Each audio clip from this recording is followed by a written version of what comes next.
All right, guys, it's time for an updated, way too early 2024 college football top 25.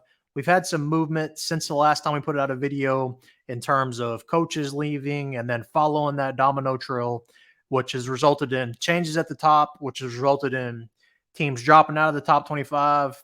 Guys have got in transfers and moved up, lost transfers, moved down. So at this rate, we may be doing one of these every freaking week. I don't know. But the dominoes are hard to track. There's so many coaches changing, so many players changing. But let's go ahead and get into it real quick.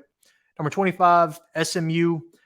They've running it back next year with Preston Stone at quarterback.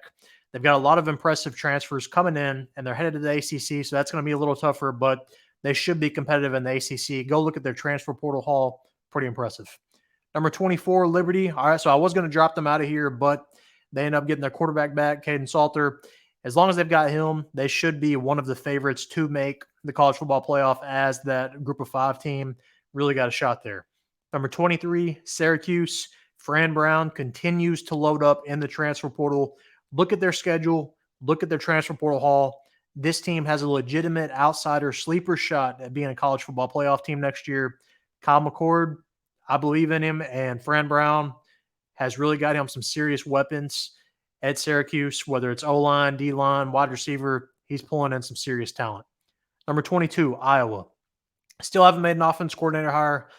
Depending on who they hire, this may go up or down for Iowa. But they've got Cade McNamara coming back. Quarterback was injured last year. Was the quarterback at Michigan a couple years ago. You know their defense is going to be good. They're going to be able to run the football a little bit. As long as they can get a little quarterback play, they're going to be a top 20 team for sure. Number 21, Michigan. Okay, so this is one of the teams that depends on, they might go up or down depending on what happens with Jim Harbaugh. I expect that he'll go pro, which is probably going to result in Sherrone Moore being the next head coach, but we'll see when that happens. They lost a lot of talent to the NFL from this year's team, but they've got Donovan Edwards coming back. That's a positive. He's probably better than Blake Corum anyway at running back. Who's going to be your quarterback? That's the big question here. If they pull in somebody from the transfer portal, they may move up. I don't think Orji, no pun intended, is the answer at quarterback. He's a good running Wildcat quarterback, but can he legitimately throw? I don't know. I haven't seen him. I haven't watched any of their practices or anything, so to be determined. Number 20, Tennessee. Nico finally getting a shot at quarterback. I thought he should have started all year. I don't know why they didn't. Instead, went with Joe Milton. I told Tennessee fans that at the beginning of the year, but, didn't listen to me. But they're in the top 20. All right, they've got a legitimate shot here at potentially sneaking into the playoff. Should be pretty talented next season. 19, LSU. Brian Kelly going to get the benefit of the doubt here. Top 5 coach, but this depends on the quarterback situation as well. They've got a lot of talent, but who is going to be the quarterback? Nussmeier looked good in the bowl game, but will he be legitimate throughout a whole season? We'll see. Number 18, West Virginia. Neal Brown got himself off the hot seat last year. You got Greene coming back at quarterback. He's really impressive, kind of a dual threat quarterback. West Virginia should be a force in the Big 12, especially with Arizona kind of dropping off. Should be probably a top 3 or 4 contender in the Big 12 next season, I think. 17, Memphis. All right, so another team that has a shot at that group of 5 representation in the playoff.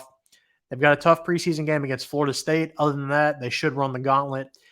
If they can beat Florida State, they'll send a message. Even if they do lose to Florida State, I still think they can get in because of how Liberty kind of performed this year against Oregon. Number 16, Clemson. I did have them higher, but, man, they refused to get involved with the transfer portal and all. It's probably going to be the downfall of Dabo eventually. They lose guys to the transfer portal, and they don't gain anybody back. So I realize you're building it within, but I don't know. At some point, you might have to dig into that transfer portal a little bit. 15, Utah. They've got Cam Rising coming back. Should be a force next year. They did lose their running back, Jaxson, which gives me a little room for pause. He transferred to Arkansas for some reason, Jaquindon Jackson. But you do have Cam Rising coming back at quarterback. If he's your quarterback, you've got a legitimate shot at being the college football playoff team out of the Big 12. This year, I think Utah would have been a top 10 team if they had Cam Rising, but they were really injury-prone this year. Should be a pretty good team next year. 14, Florida State, one of our biggest risers, have gained a lot in the transfer portal. I think they jumped about 10 spots for me. 10 spots, actually. I had them at 24. They jumped a lot because of what they've added in the transfer portal. If they continue to add out of the transfer portal, they should keep moving up and up and up and eventually probably be a top 10 team.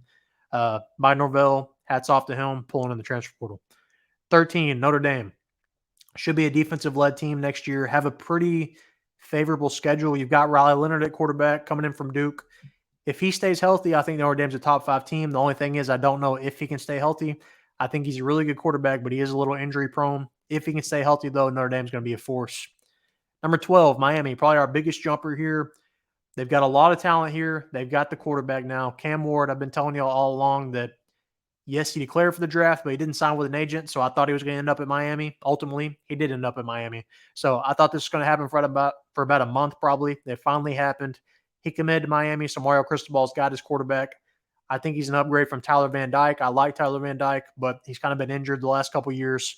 But with Cam Ward and all the talent they have coming in, Miami should be really good next year. Number 11, Oklahoma State, my personal favorite out of the Big 12 next season.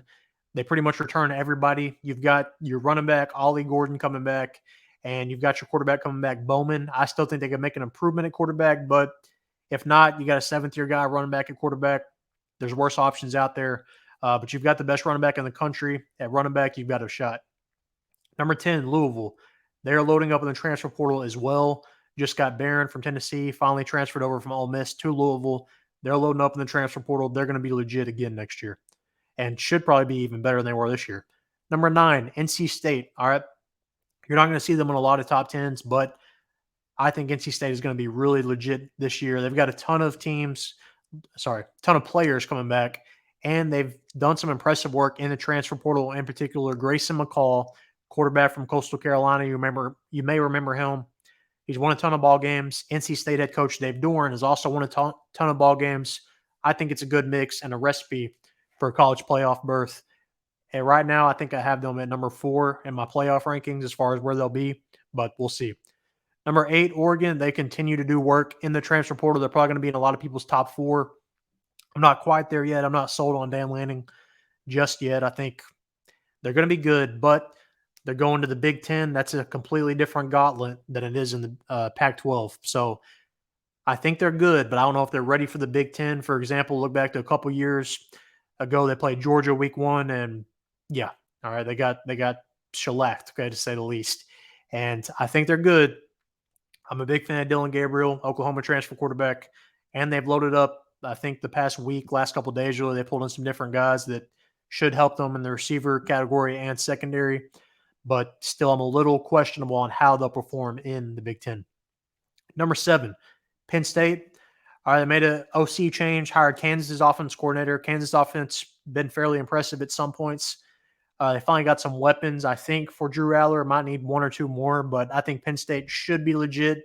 They benefit the most from college football playoff expansion. Number 6, Missouri. Really bring a lot back from this year. You got Brady Cook back at quarterback. You've got running back coming in from Georgia State. He was a top 10 rusher this year. You do lose Cody Schrader, but I think you got that running back coming in. I think you'll be fine. Missouri should be a college football playoff team this year. Really gave Georgia a run for their money in their game this season. Number 5, Ole Miss. Probably the biggest, maybe the best transfer portal haul. They do lose their running back. We'll get to him in a little bit. But other than that, though, they've loaded up in the transfer portal. You've got Jaxson Dart back, and maybe they can benefit the most from Nick Saban retiring. Number 4, Alabama. I know they've lost a bunch, but they still do have, at the moment, now, this may change by the time you watch this video, but at the moment, they still have Jalen Milroe. I think that gives you a chance in every game. We saw what he did under Tommy Rees's offense last year. Imagine what he can do under Ryan Grubb's offense and Kalen DeBoer's offense. I think Jalen Milroe is going to thrive in this offense. They'll be okay. I know they're losing a lot to the transfer portal right now. Left tackle is gone. Caleb Downs is gone. But they're going to reload up. You know, he may bring some Washington guys with him, may bring in some other guys. They're going to be fine when it comes to the transfer portal. I think Alabama will be okay in the long run. They may drop a little bit or even go up a little bit, depending on what else goes down in the next couple of weeks, but we'll see. Number 3, Texas. All right. They have loaded up in the transfer portal as well. They've got a lot coming back, Quinn Ewers in particular.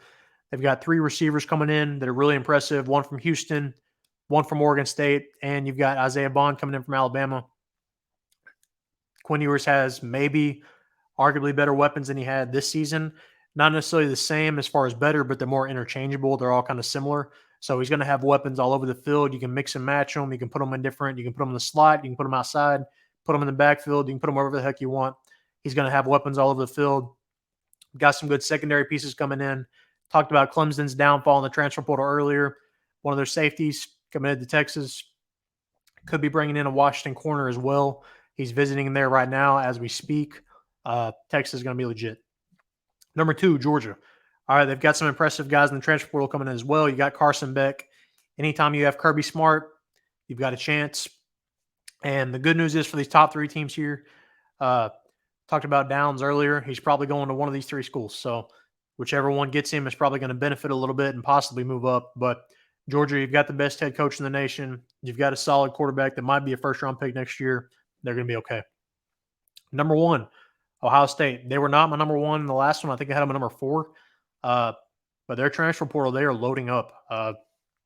They've pretty much got everybody back this season besides probably Marvin Harrison Jr., another receiver in Fleming, and Kyle McCord, obviously. But you've loaded up. Your whole defense almost is committed to coming back. You've got Will Howard coming in from Kansas State. I'm not sold on him, but the pieces he has around him, I don't know how you can go wrong. You've got an Alabama offensive lineman coming in. All right, you've got the center from Alabama. I know he sucked in the championship or semifinal game, but the good news is he might not be able to snap, but he can block, so you can put him in guard and it'll be okay. You got Quinshon Judkins coming in from Ole Miss, over 1,000 yards at Ole Miss rushing last year. So that 1-2 punch with Henderson and Judkins is going to be nasty. Ryan Day, this is your team, man. Go win the championship. Go sell to Ohio State fans. Now's your shot. But as of right now, I think Ohio State is the team to beat. Definitely them or Georgia. But that is my updated way too early top 25. Like I said, it might change, give or take a day or two, an hour from now. Who knows? But let me know, who would you add? Who would you take off? Who would you move up? Who would you move down? Let me know. Comment down below. Make sure to like this video and subscribe.